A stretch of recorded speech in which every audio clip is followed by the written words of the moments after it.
Fundiswa, very good morning to you. So what are some of the factors that protesters are citing regarding their opposition to the seismic survey?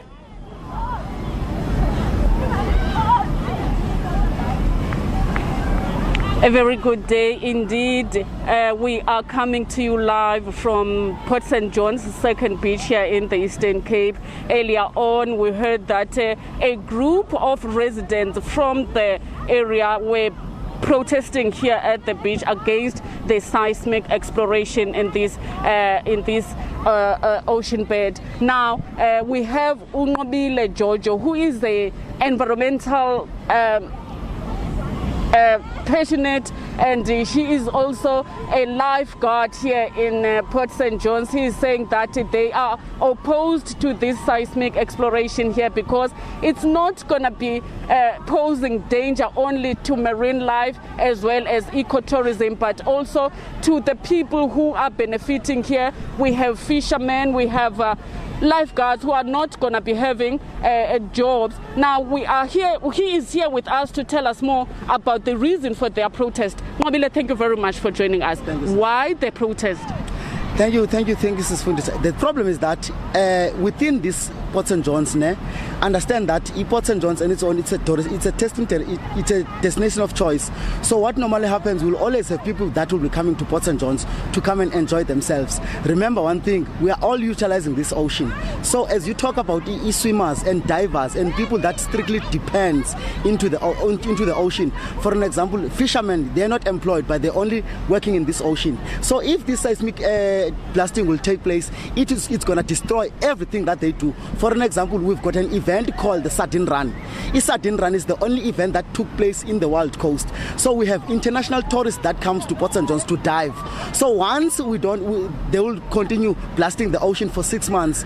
Lots of people will lose jobs, especially on the accommodation side and also the operators, especially even the divers. We've got divers original from Port St. John's. Those guys that they take tourists to the ocean, they will lose jobs because the moment they don't have something to do, that's when they will lose everything. For an example, we have a trip that they take from Port St. John's to Coffee Bay. Everyone wants to utilize this trip. The moment we will have this blasting, no tourists will come to Port St. John's to do that hiking trail that starts from Port St. John's to Coffee Bay. So this blasting on its own, it's killing and destroying every tourism that is coming for Port St. John's. It's not only Port St. John's as the whole Wild Coast. Remember one thing, that Port St. John's, especially the Wild Coast, it's very, very important to the nation because we all depend into this ocean and also to the marine life. For an example, look now, the people that are not working, they only have a moment to utilize fish, and they take fish and mussels and oysters and sell to tourists that come to Port St. John's. The moment those guys, they don't have jobs, that means the rate of crime is going to go up. Government seems to be supporting this. What can you say about that? We are very grateful because we have to make efforts that we show everyone that we are not happy, especially on the Wild Coast side. Now, the court order said, no, it's not going to happen. But as humans, as people on the ground, we were never consulted. So what we want to show the government and the world is that we are not happy because, especially the people that are on the coastline, we have no mines and factories, but we only depend into this ocean. Now we have to show that effort of saying, on our side as residents, we don't accept that what Shell is what we want to do in our coast.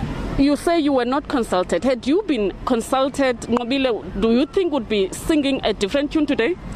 If they've taken an effort of saying, okay guys, we are planning to do this thing, at least involve few. We've got leaders in our areas like your chiefs and kings, but if they have taken that decision of saying, okay, let's have few people, so that they will tell the communities that, guys, this is the plan that we want to do, at least the people that have got knowledge, they would advise that, okay, now that you can use this thing, use it like this, rather than blasting for 6 months. I mean, like, imagine now when you're standing here, you see a whale and a dolphin floating in this ocean. Who would come and swim here?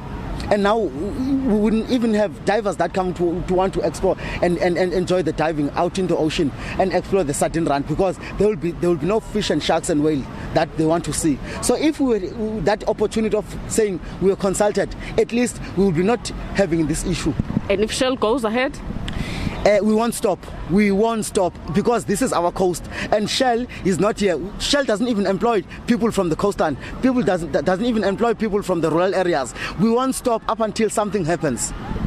Thank you very much, Nobile Jojo, an environmental activist as well as a lifeguard here at Port St. John's Beach, second beach, saying that they will not allow any seismic exploration to take place here. Remember, only last year, I remember the Minister of Environmental Affairs, or rather for Fisheries and Forestry, came here to give the fishermen here the rights and permission to fish here, different kinds of fish. But here, this is what is happening here, and that is why the residents are saying no, it will not happen, not on our watch.